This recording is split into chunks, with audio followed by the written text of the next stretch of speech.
रास्ता गोटे पाए टिकाए टिके। ये जशपुर हयर करत जायला, ये जशपुर हयर करत जायला।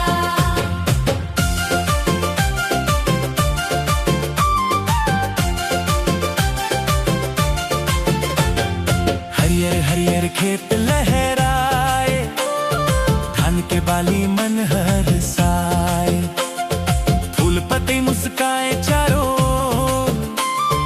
चिड़ै चहके भोर से भोर, माटी के खुशबू मन मोह ले जायला। जशपुर कर रूप नवा रंग सजायला।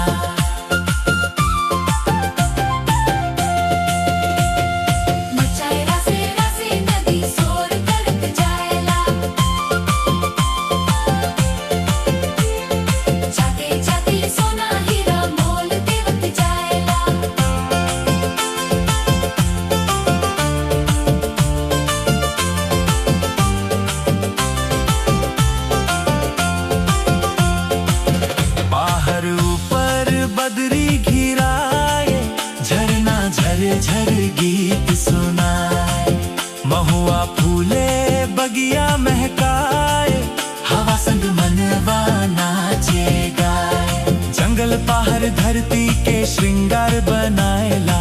ये जशपुर हरियर करत जायला, मचाए रासे रासे नदी सोर करत जायला।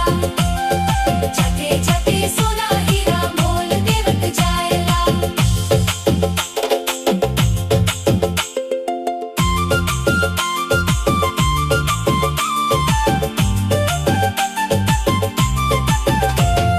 गांव के डहर अखरा सजाए, मादर बाजे खुशी बरसाए, भाई बहिनी मिलके गाना गाए, अपन संस्कृति के मान बढ़ाए, जशपुर के माटी सबके मन भाएला। सोना हीरा जैसन मोल बतायला, मचाए रासे रासे नदी सोर करत जायला। जाते जाते सोना हीरा मोल देवत बन पहाड़ गोटे से चिचके डहर रास्ता गोटे पाए। ये जशपुर हरियर करत जायला।